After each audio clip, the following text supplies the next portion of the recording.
I don't doubt that reading a bank statement has brought unhappiness to many people. It's almost certainly a common thing, probably caused disasters far worse than my own. But that didn't help not one bit. I was just sorting through some papers on my wife's desk at home, trying to find whether she paid the phone bill or something similar, something quite ordinary and innocent. That's when I found it, lying there under a pile of bills and other things.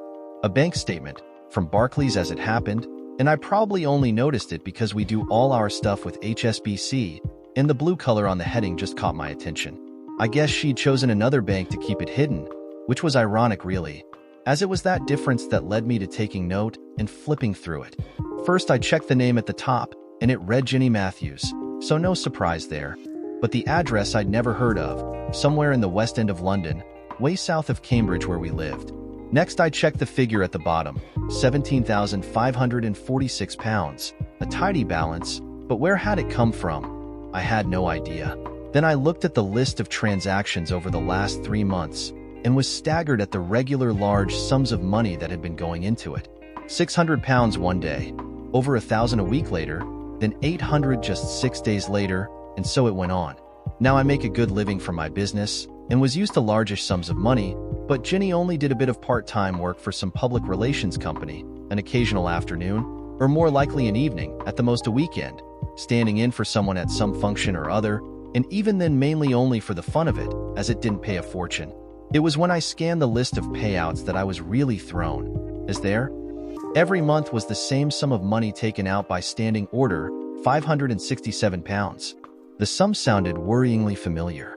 I walked over to her cabinet, a fancy old-fashioned rolled top affair from the late 19th century, opened it, and got out my wife's banking file. She was always very neat and precise, Jenny, and I knew exactly where to look as we shared everything, no secrets between us. Or at least there hadn't been till then. I found the HSBC statements and scanned through them quickly till I found what I wanted, having no compunctions about going through her bank details as she showed them to me regularly. There it was in black and white, her salary from the agency, £567 every month. I was lost, absolutely lost. It seemed that Ginny was paying herself her own salary from her own bank account. Why the hell would she do that? Did she really have a job at all? Where on earth did the money come from in the first place? Was this something to worry about, and was it any of my business? Like hell it was. What was Ginny up to? I grabbed the Barclays statement again and studied it in more detail, realizing that virtually the only money ever withdrawn seemed to be the monthly payments, whereas the payments in were sporadic, frequent, but with no pattern to them. It then occurred to me that there was an awful lot more money going in than coming out, so I looked back at the balance at the bottom of the last page. Bloody hell, it wasn't £17,546. I'd missed a zero, and it was £175,460. My name is Jim Matthews. I'm 38, quite presentable, and run my own computer business, where I employ 2 other people. My wife Jenny is 28, 10 years to the week younger than me, and to my mind just about the right age difference. I give her my maturity, such as I have, my experience in life, and a very comfortable lifestyle. She gives me her relative youth, her beauty, which she has in abundance, and all the fun in the world. We both give one another our loving, both spiritually and physically, without reserve. We are both, without doubt, after 3 years of marriage, still head over heels in love with one another, as I had been since our first date. I'd been up in London for a meeting with a guy to discuss some deal with Google, and I was sitting in the hotel bar afterwards, thinking about the possible advantages of going along with their idea. Then Ginny walked in, and my insides flipped. It's not that I didn't have a girlfriend. In fact, I probably had too many, but none of them were that special. Somehow I knew that she could be special, but only if I could get to know her.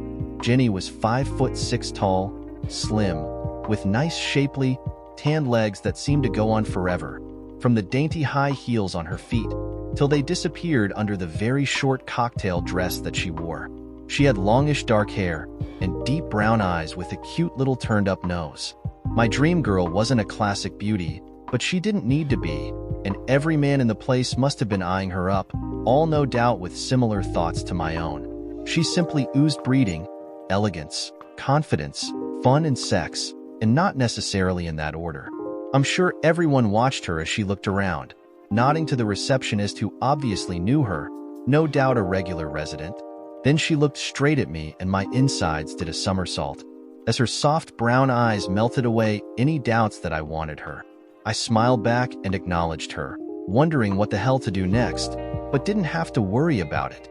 A smile that would have lit up the street outside flashed across her face, and she walked towards me, suggesting that maybe, "Hi, you must be James," she said to my surprise. "Jim, not James," I replied, my voice perhaps a bit hoarse. "James, Jim. What's the difference?" She laughed, and I wasn't about to argue with her. "May I sit down?" she asked, in her rather clipped, very British upper class, but very sweet accent. Of course, came my urgent response, leaping up to pull the chair back for her. Even the way she sat down showed class, as if she had been taught how to do it at some posh finishing school. I wondered, why me? What had I done to earn the attention of this dream on legs of a woman? How on earth did she know my name? "I'm Jenny," she said. "Sorry I'm late, but I got held up. Thanks for waiting." She then looked at me and asked, "Are you okay, Jim?" I was fine, but she later laughed as she told me that I had looked totally shocked.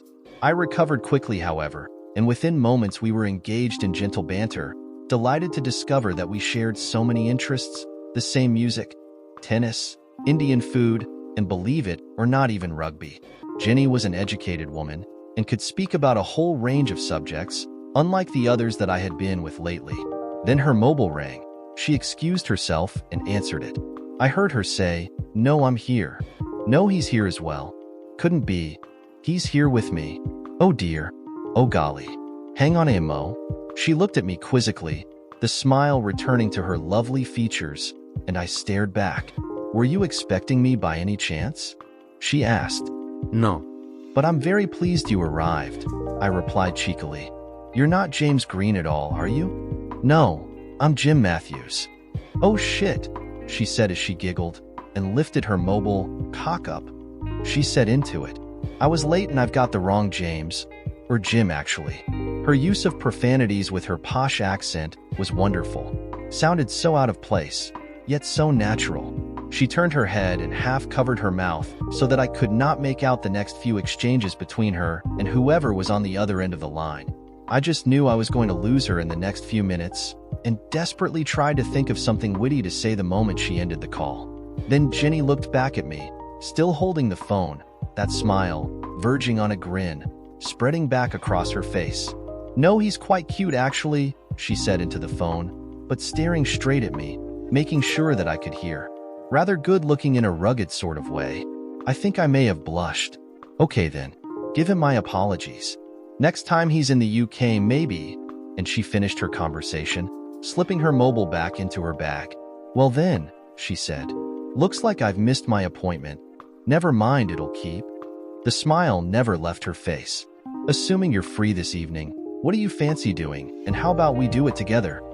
I refrained from telling her what my first choice would have been and suggested that we had dinner. She readily agreed, and that's exactly what we did. The best meal of my life, and I hardly noticed what we eat. I was already under her spell. Jenny told me about her job in PR, how she set up meetings, arranged discreet functions, helped her agency to put people together in the right place at the right time. She obviously loved it, and I was already hoping that she could love me as much. After the meal, I walked her back to the taxi rank, overjoyed to see that there was a small queue, and that I would have more time to chat, and this time to hold her. I put my arm around her, and she snuggled up, sliding her arm around my waist and cuddling up to me.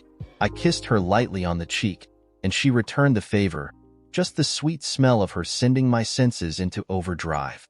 Then she looked round, maneuvered me between her and the others in the queue, put her arms up around my neck, and pulled me down till our lips met. Heaven, just the briefest of touches, but it was like discovering the land of milk and honey. And I had the honey in my arms. I got carried away and almost disgraced myself as I kissed her more hungrily, running my hands over her back, feeling the soft curve as it descended down to her bottom. "Hey, hang on," she cried, and then laughed. "Give a girl a chance, can't you? We've only just met." I drew back, disappointed, but not really. Frustrated, but not really. This was some special girl, and worth the effort, worth the wait. Sorry, I apologized. Got carried away. And she giggled deliciously yet again. Slowly, she said. Kiss me slowly.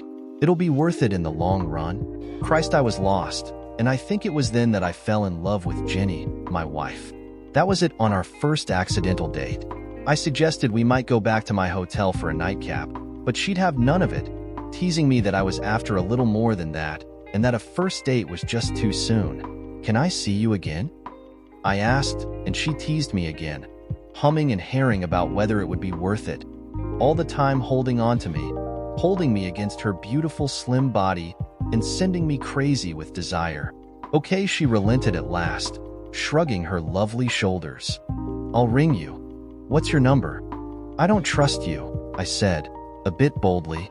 You give me yours and I'll ring you. No can do, Jim, Jenny replied quietly. I don't give my number out, especially to handsome strangers, I'm afraid. I'll ring you.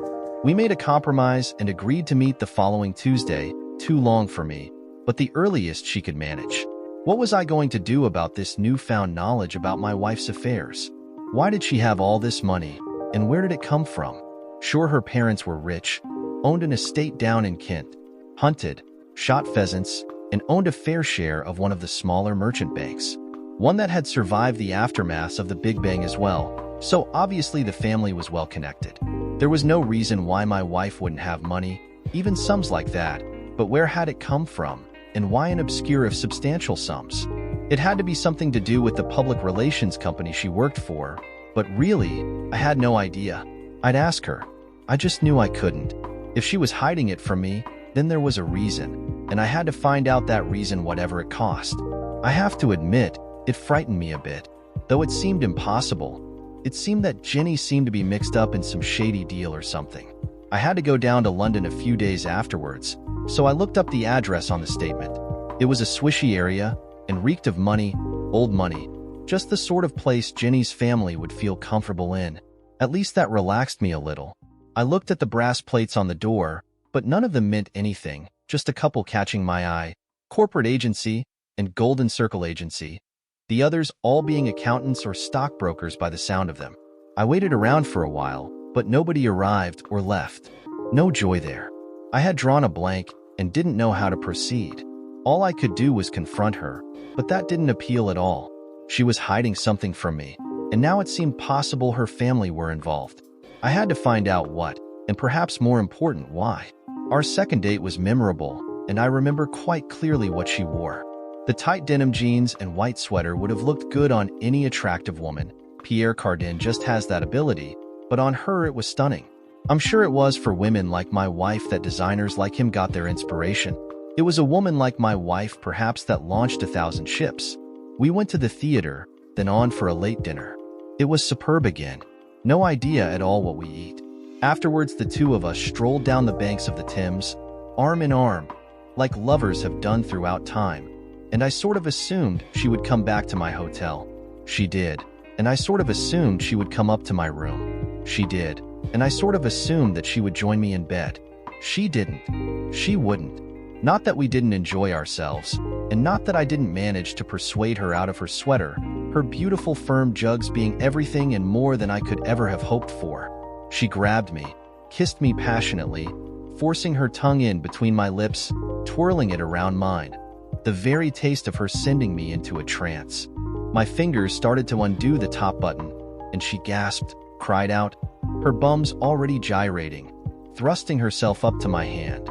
Then she stopped, just like that, realizing perhaps how far we were going and what it would lead to. No, please no, she whispered, holding my hand, but without the resolve to actually push it away. I'm not ready. Not yet. Please don't.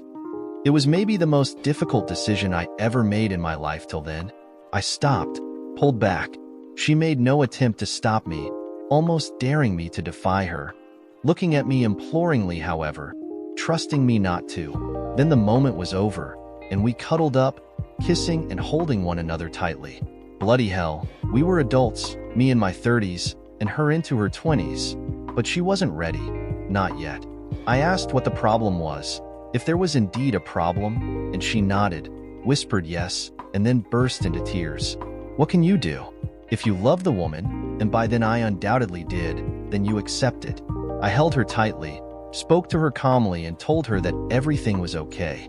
We lay there like that, and my passion died slowly down, only my love for her remaining. A good hour later she sighed, and eventually got up, apologized, and tears started to run down her cheeks again. "I'm sorry," she whimpered. "I'm in such a mess, such an awful mess. You've no idea. No idea at all." I pulled her tight to me, the tighter the better, to make all her problems go away, and eventually, for the time being at least, they did. "Thank you, Jim," she said at last. "You are the most wonderful man." She kissed me, and everything seemed fine.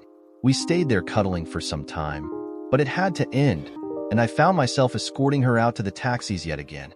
1 in the morning and still no sex, but I'd never felt so bloody good in my life.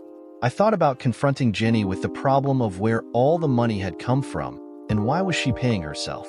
At best it could be from her family, maybe cash they were stashing away from the tax man.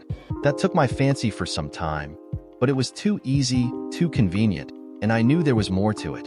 I had no other explanation, nothing at all, just a knot building up in my stomach that not all was as it seemed, and that I was in for a major shock, though even then, I did not imagine how big a shock I was in for. I followed her one evening, all the way to London, when she was off on one of her jobs for the PR firm, keeping her Audi carefully in my sights to see if she really did go to the hotel where her company had set up some meeting or other, or whether she would slip off to meet someone sinister. But no, there she was, pulled up outside the correct hotel, good as gold, elegantly stepping out of her car and handing the keys to some attendant. Nothing to get upset about, and several hours wasted by following her all the way down from Cambridge. What a bloody fool I had become. I resolved to just ask her. The explanation would surely be quite simple. I'd ask her that very night, when she got back, however late it might be. But she didn't come back that night, and woke me in the morning, the ring of the telephone bringing me back into the real world, away from my tormented sleep. As I raised myself from the sofa where I had spent the night waiting for her return. "Hi, Jim," she chirped, as happy and bright as a lark. "Sorry, got really tied up in some discussions last night, and the company paid for a room at the hotel for me. Went well, though. Be back before lunchtime. How about lunch at the Bull, and I'll tell you about it." "Why didn't you ring me last night?" I demanded. "I've been worried." "I did," she said with concern, "but there was no answer.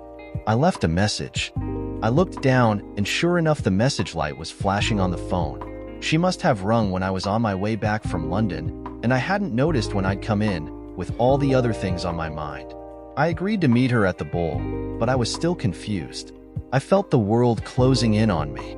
I didn't know what to do, or what else to say. The next week, I followed her again, feeling like a traitor, hating myself for the distrust that I felt, and the thoughts that were permeating my brain. Our third date was a defining moment. I'd looked forward to it like an adolescent, hoping against hope that all would go well, hoping that I might get her into bed, but even more than that, praying that the date would go well, that she would be happy, and that the awkward tensions of our previous date would not resurface. We met in neutral ground, halfway between London and Cambridge, at a lovely little inn that I had discovered some months before. It was an inspired choice, and Jenny was relaxed from the start, everything I could have wished for. From the moment she turned every head in the place when she arrived, till she whispered in my ear at the end of our meal. "Do they have rooms here, Jim?" she asked, and my prayers seemed answered. It would be difficult to describe how wonderful that night was, but I'll try. I was no virgin by a long, long way, but it seemed that I had discovered one, a rare find in one so beautiful, already into her 20s.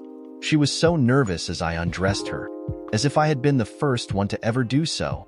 Shivering as I undid her dress and allowed it to drop to the floor, I rested her down back on the bed, determined that if it was to be her first time, then she would never forget it. Her breathing was heavy and rapid, her eyes closed. "Jim, Jim, please, Jim," she whispered huskily, but the rest was lost as a shudder ran through her lovely body that could only have been one thing. Her body relaxed, and she lay back, opening her eyes at last, looking up at me with an expression that said only one thing. "I love you, Jim. I really love you, my woman stuttered uncertainly. I think I'm ready now. Please be gentle then. We had an amazing sex. I took back over control from her, withdrawing just a little as I made love to her, and she returned it in full. We lay silently in each other's arms, relishing one another's nakedness, both satisfied and contented. Thank you, Jim, Jenny whispered into my chest. Thank you, my love. I kissed her and told her how much I loved her as well. I needed that, Jim, she said after a few moments. I've needed that for a long time, and I'm just so glad it was you. The second time that I followed Jenny was even easier. I knew the hotel where her meeting was scheduled, and I let Jenny get ahead, arriving half an hour or so after her and wondering what the hell I was doing there and quite what was I going to do.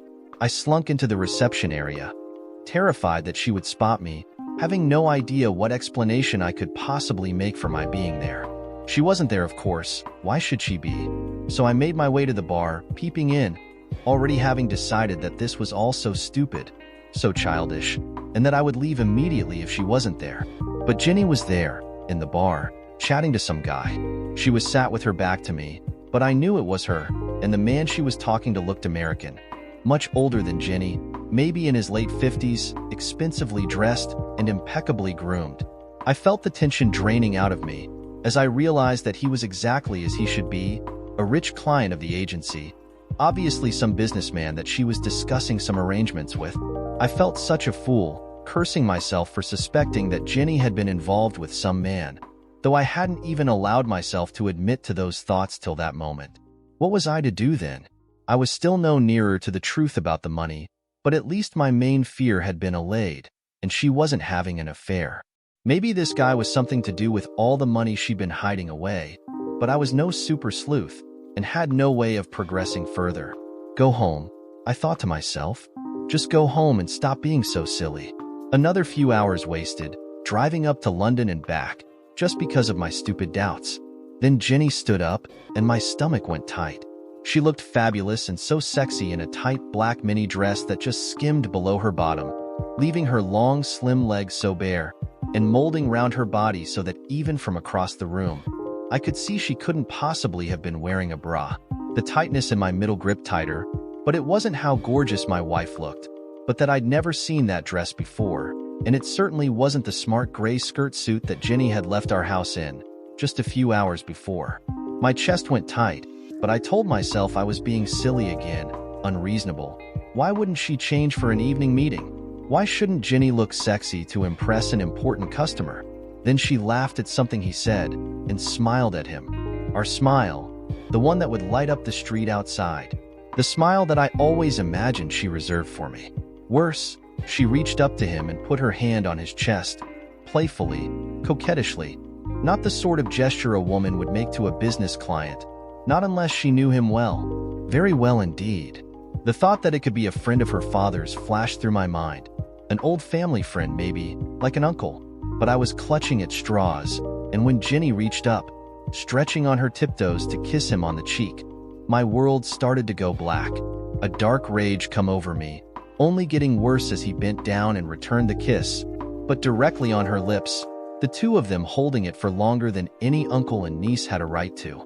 The prick, the scumsucker, the cheating scumsucker. I'd kill him, but I could only stand there and watch as Jenny played up even more to him, cuddling up to him as he put his arm affectionately around her, grinning at him, as she so often did to me, as he patted her bottom, molding her gorgeous body into his, as he squeezed her tightly. I couldn't breathe. I needed air, but I couldn't leave. Couldn't pull myself away from the dreadful scene being played out before my eyes. They kissed again, this time with even more feeling, and Jenny, my beautiful sweet Jenny, seemed blissfully lost in the company of this unknown man. "Can I help you, sir?" I looked round, and there was some uniformed flunky questioning my right to be there, questioning my right to watch my beloved wife make out with some scumsucker stranger. "Go to hell," I shouted, far too loudly.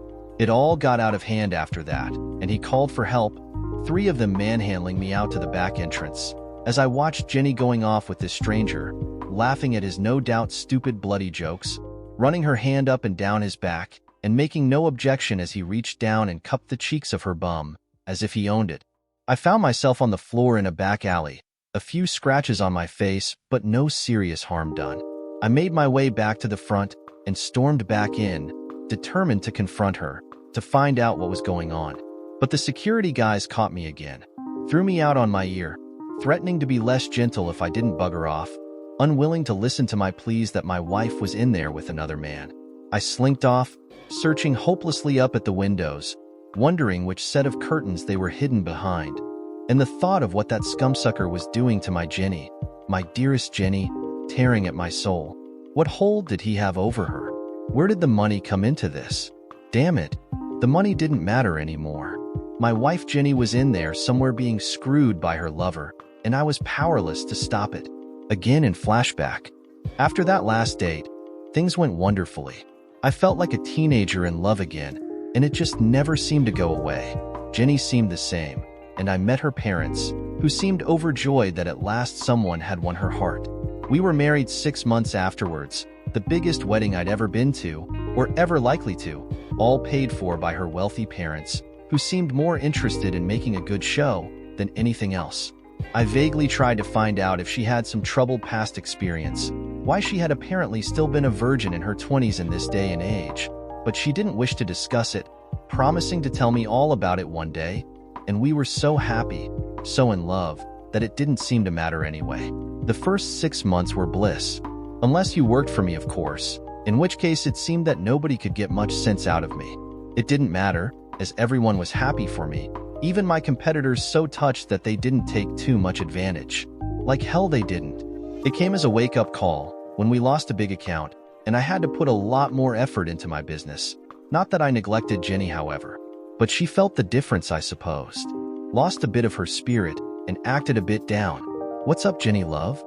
I asked for the 10th time, not really expecting a sensible answer. She looked at me, sighed, and at last told me. "I'm a bit bored," she admitted. "Not with you. Not at all. You're wonderful." I smiled back at her, happy to hear her say it even though our lovemaking had waned considerably over the last few months. "I need something to interest me, keep my brain working. Maybe I could do a bit of work for my old agency." She'd stopped working for them just after our marriage and had seemed happy, but it was true that just lately there was obviously something missing in her life. "Would they take you back? Have you asked them?" I ventured, thinking it might be a good idea. Jenny smiled. It was that smile, and I knew her mind was made up, and that I had no argument, even if I thought of one. "They've rung me every month since we were married. They're desperate for me to go back," she sung out. "I've sort of suggested that I might go back and do a bit, just part-time." It was settled. The following week she went back up to London to see them, and started a few days later, doing some afternoon meeting thing for them. She came home that evening full of smiles, happy as Larry. She'd had a great day, and all was well again. The Matthews household was back on track. I had nothing to complain about, as Jenny rediscovered her zest for life and the energy for sex. Even more than before, though I wouldn't have thought it possible. Jenny had always liked straightforward sex previously, which I put down to her lack of experience, shying nervously away from anything out of the ordinary. But from then on, she became liberated, totally, prepared to try anything. It was surprising how naturally good at it all she was, and how much she loved it. I had no idea why I deserved this unrivaled pleasure. I didn't worry about it, and I just enjoyed it. The next 2 years or so were incredible, the earlier problems having disappeared. We spent every possible spare moment together, and I pined when she was out for the evening, even more so when she was away for a whole weekend, in Paris, New York, or wherever. But her job took her mainly down to London, and whenever I could, I tried to arrange something, so that I could meet her down there and have lunch, before she disappeared off for the evening to some function or other. Then I found that bank statement, and it all changed. I couldn't believe she was cheating on me, but the evidence was there. I'd seen it. I'd seen her kissing and cuddling up to her boyfriend in the hotel. I'd seen his hand on her arse, his fingers disappearing up under the back of her short dress. There was no doubt in my mind that they had ended up inside it not much later on. The thought of that brought tears of frustrated rage to my eyes. How could she do this? How could she cheat me like this? What was so special about this American guy? What did he have that I didn't? A bigger tool or what? Damn it. He was 20 years older than me, 30 years older than her. Maybe it was someone she worked with, but he looked well off. So perhaps it was her boss, and I seem to remember her saying that one of the directors was an American. However close a working relationship, bosses aren't allowed those liberties, not unless there's something going on. My mind went in circles, till I felt like bursting into tears. Maybe this had been going on for some time. Maybe that's why she wanted to go back to work for them. Maybe. Oh damn it. I didn't know what to think. It was a Thursday, the morning after I'd been thrown out of the hotel, and I just couldn't take it anymore. I'd heard Jenny's car arrive home in the early hours, and I wondered how many other times she had come home this late when she'd been with him, without me knowing, when I was fast asleep. It was sometime before she came up to bed, and even in the gloom I could make out that she'd changed into her nightgown already, maybe showered in the spare bedroom as well, maybe so that I wouldn't detect the smell of her lover on her. I was livid, but determined to hold on till the morning. If I was going to throw her out, then tough on her. But if it was me to be walking out the door, then the early hours weren't too welcoming. I still prayed that there'd be an explanation, and that in the morning she'd laugh about it, and tell me about the stupid prick trying to take advantage of her. She snuggled up to my back, but I pretended to be asleep, refusing to be aroused from my slumbers, even though she cuddled up close, wrapped her arms around me, and kissed the back of my neck. I doubted whether we would ever be sleeping together again, never mind making love. It was with some relief to me that she eventually gave up, probably to her as well. She wouldn't have to pretend anymore.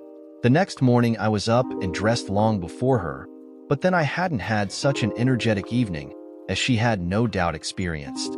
"Hi, sweetie," she called out as she breezed into the living room, her loveliness almost making me change my plans. "How are you this morning?" I didn't reply, just sat there impassively, my heart thumping, and she looked round at me, the cup in her hand crashing back to the table as it slipped from her hand. "What on earth happened to you?" she cried. Her concern could almost have been genuine. The 2 bruises that had been added to the cuts on my face the second time I'd been thrown out were obviously a bit of a surprise. Jenny made to run to my side, but I held my hand up to stop her. Maybe the look on my face had more to do with it. "What's up, Jim? What happened?" she demanded urgently. "I got thrown out of a bar last night," I replied tersely.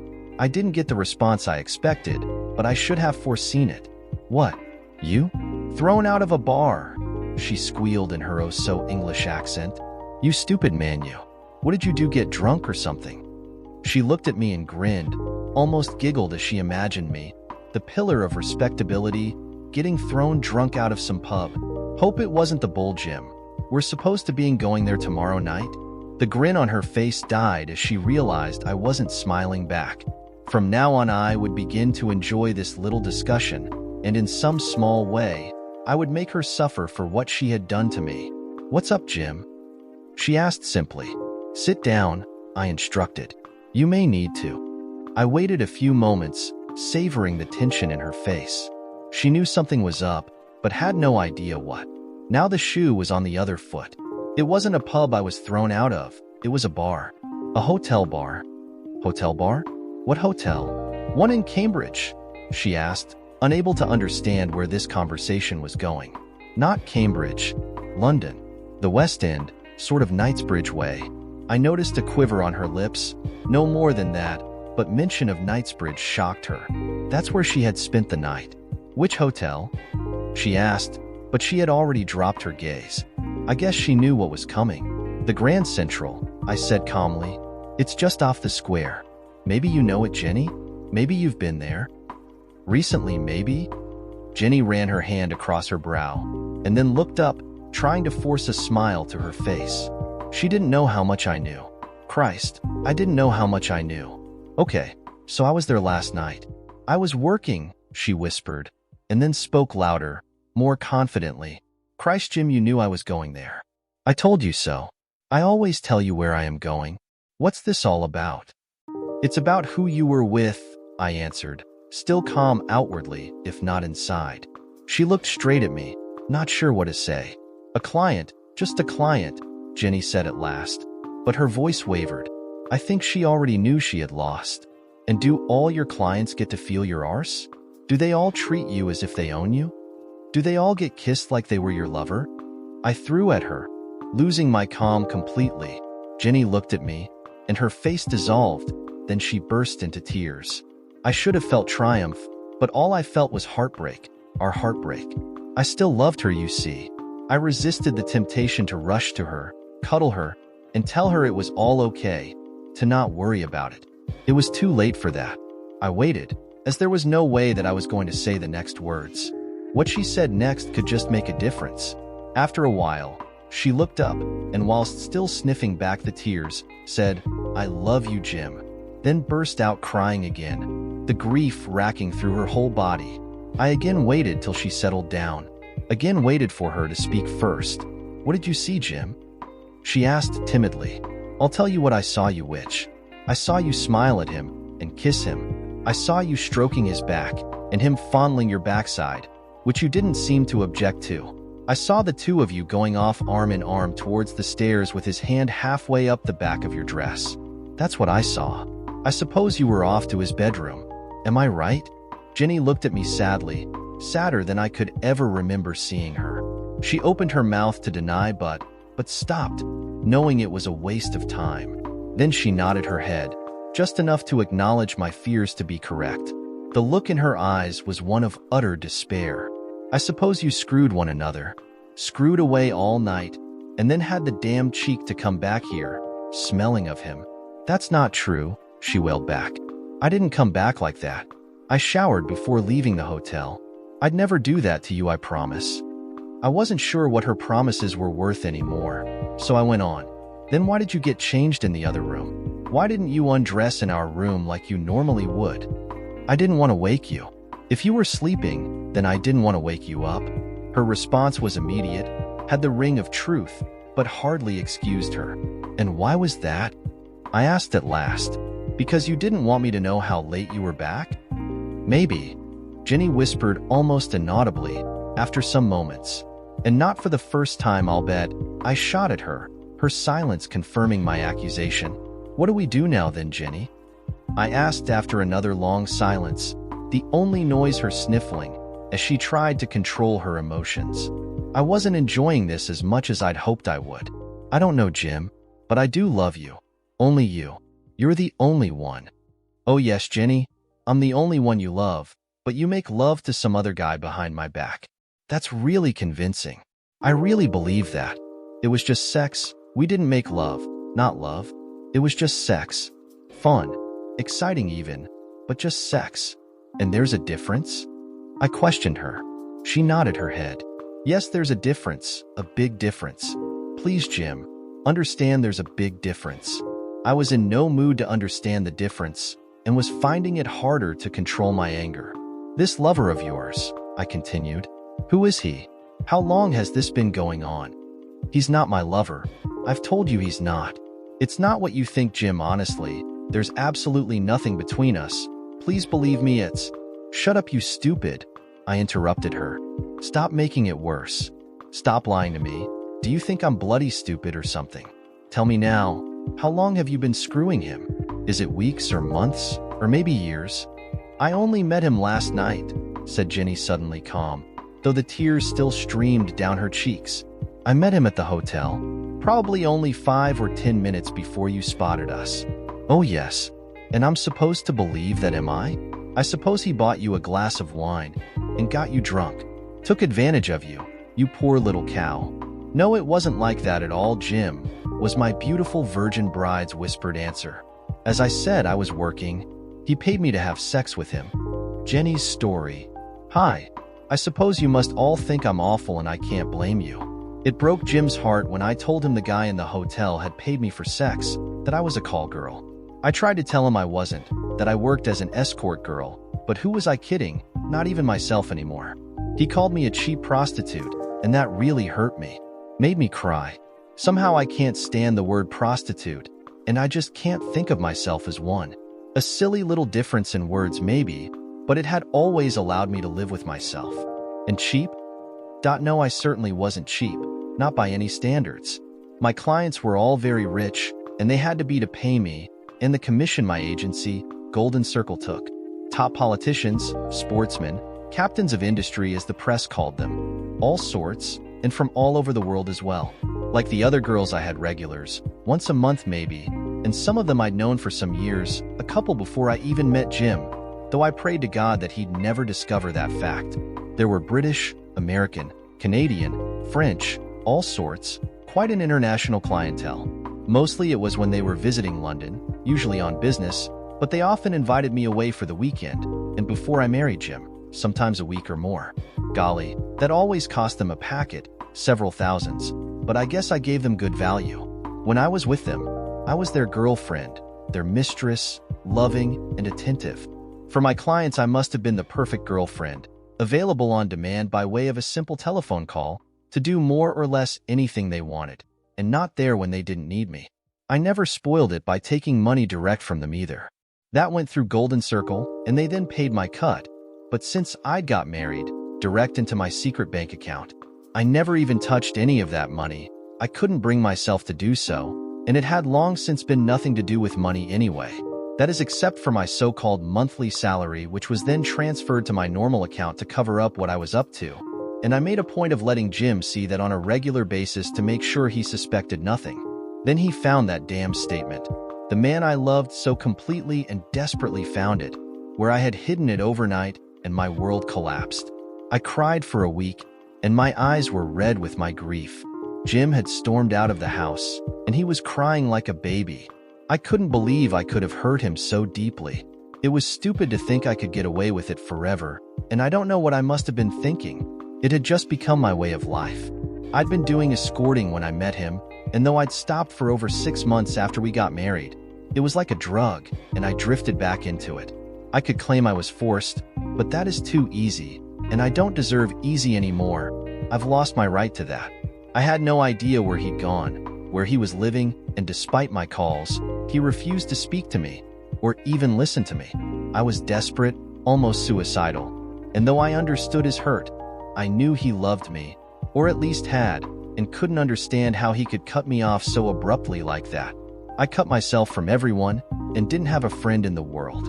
I realized how my lifestyle had provided me with so many so-called friends, but none I could confide in, not one single one that I could cry my heart out to. There was one, of course, but he wouldn't speak to me, and who could blame him? I turned down several dates, and told them I wasn't well. I must have sounded terrible on the phone, so I guess they believed me, and anyway I was in no condition to entertain any men. To my shame, even then, I never thought about telling them I was finished with that way of life. I hope it was just because I never thought about it clearly. After about 10 days with no contact, even Sarah at his office politely turning down my request to be put through to him, I decided to go there. By then I'd stopped crying all the time, and my eyes had recovered somewhat, but despite applying my makeup, I still looked a mess. Though I am quite pretty, I know I'm not naturally an outstanding beauty like some girls are, but I've always been able to make the most of my appearance, and I'd had the best education that money could buy. I do have a good figure, and I knew how to stand, how to walk, and how to hold myself, as I'd been taught by the best in the world at my finishing school in Switzerland.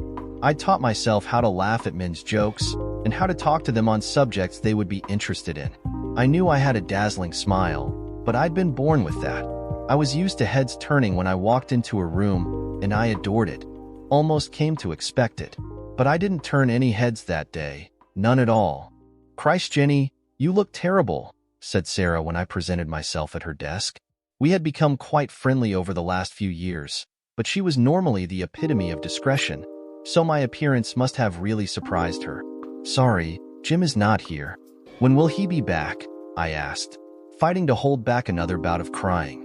Sarah looked at me pityingly, stood up, and took me gently by the arm. "Come on," she said. "I'm due a break. Let's go and get a coffee somewhere." "Over coffee? Actually, I drink tea." She told me that Jim had seen my car pulling into the car park and had gone out through the back door, as I'd come in through the front. He'd told her we'd had a big bust up, but not why, which made me sigh with relief. "He won't discuss it," she said. "He's in a terrible state. Do you want to tell me what it's about?" "I can't," I replied. "But it's my fault, not his." "That bad, eh?" Sarah commented, with a knowing look. "Worse than that," I replied. "Much worse." "I think you need to find someone to talk to about this," she suggested. "Someone close to you." that you can trust. It was good advice, but I had nobody. I was close to my parents, an only child, but how do you start a conversation like that? I haven't mentioned it before, Daddy, but I've been working as a prostitute since I left Oxford University, and my husband's just found out. No, it just wasn't possible. I had nobody, and I'd have to work it out for myself, but it didn't work out that way. The agency kept ringing me, and eventually I had to admit what had happened, that my husband had found out. Oh dear, they said, but that was about all. The last thing they wanted was to get involved in a marital argument. Then a week later, Rolf rang. Rolf was another of my American clients, nearly 60, but in really good shape, a good lover, and I'd known him since before I'd met Jim. We got on really well, and I suppose I did have some quite deep feelings for him, though nothing like I had for Jim. Anyway, he was married, and once I'd even met his wife, though I was of course introduced as a junior business contact. Rolf was one of only 2 of my dates that I had ever given my telephone number to. I felt I could trust him. Sorry, Rolf, I said when I heard his voice. I'm not available at the moment. Might not be for some time. Golden Circle told me your bad news, he said back to me over the phone, and I burst into tears. You need someone to talk to, don't you? Rolf went on. Let's meet somewhere. Maybe I can help. Oh, Rolf, please no, don't ask me out. I'm in no state to give you what you want. Payback time, he said quietly. Time I did something for you rather than the other way round. No messing around, I promise. Meet me at the usual place. No, not there. I'll come up to Cambridge. Where do you suggest? 5 hours later, I was sat in front of Rolf, and he started to question me. Do you want him to come back? He asked first, to which I replied that of course I did. But there seemed to be little chance. If not, then I would be more than happy to. Well, you know that Polly and me haven't been getting on so well for some time now, and I thought. I interrupted him. Please, Rolf, don't lead me down that path. I like you, okay. I love you in some way, but you're not Jim. Sorry, but you're just not Jim. Rolf nodded his head sadly. I expected that, Jenny. Sorry, but I had to ask. Had to get it out of the way. I smiled at him. He was so sweet. Jim won't talk to me, Rolf. He just won't talk to me. I don't know what to do. I don't understand how if he loved me, he could cut me off like that. And I don't think you've yet realized quite how much you have destroyed him, his whole world, young lady. Rolf replied, but he just doesn't understand. It was just sex. Just something I need, the excitement. It's like a drug, and I don't seem to be able to exist without it. Going with a range of different men all the time. Not knowing who I'd be going to bed with from one week to another. I can't seem to explain it to anyone. I poured my feelings out, explaining how even when I'd stopped after getting married, I'd ended up miserable after just 6 months or so, with only one lover, wonderful though he was, and as much as I was in love with him.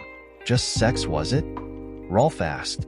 Yes, there was never anything else. Just sex? The way you smiled at me. The way you kissed me. The way you pleased me. Just sex all the time, was it? Rolf asked. He wasn't asking. He was querying whether I'd got my feelings right. I thought about it. Remembered what it was like being with him. Remembered the feelings with which we had made love. Yes, made love. Not had sex. I was kidding myself, and though it had so often been just sex with most of them, an adventure to take part in and forget, with Rolf, and a few others for that matter, it had been more than that. Far more. Do you remember how you reacted when you found out I'd gone with one of the other girls when you were on holiday, Jenny? Rolf demanded gently, reminding me of how angry I had been, how I had shouted and screamed at him, sulked for a couple of weeks, even been sharp with poor Jim who was so blameless. Can you imagine how Jim must feel now? Can you imagine how much worse it must be for him? I looked up at Rolf, and it came flooding in, the realization of quite what I'd done to Jim. Quite how unspeakably awful I had been. I started crying, but this time I wasn't crying for myself. I was crying for him, my husband, my love, and I cried like I'd never cried in my life before. I was heartbroken, that I'd broken his heart. Rolf took me gently in his arms and rocked me tenderly, whilst I cried like a baby as he held me. I can't imagine what I can do, but I'll try, he whispered to me. I just hope he thinks as much of you as I do. I'd do anything, absolutely anything to have just a glimmer of a chance to win Jim back. I'd fight against my need to go with other men, and I prayed to God that I could be strong enough to resist it, to have the willpower to say no. I'm not going to do that anymore. And I'd start straight away. Yes, I would. Straight away.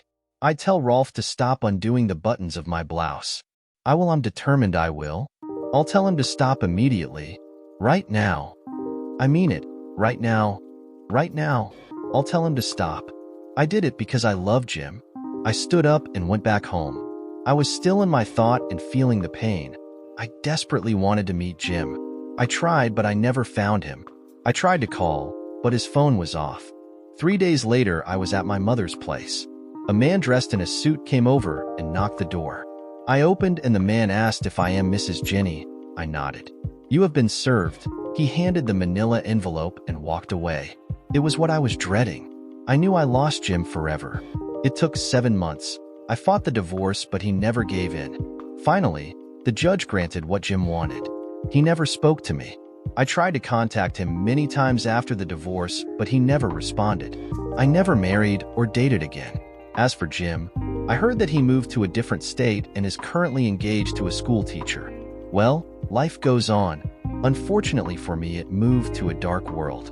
Dear listeners, please share your thoughts in the comments section below, and don't forget to like, share, and subscribe.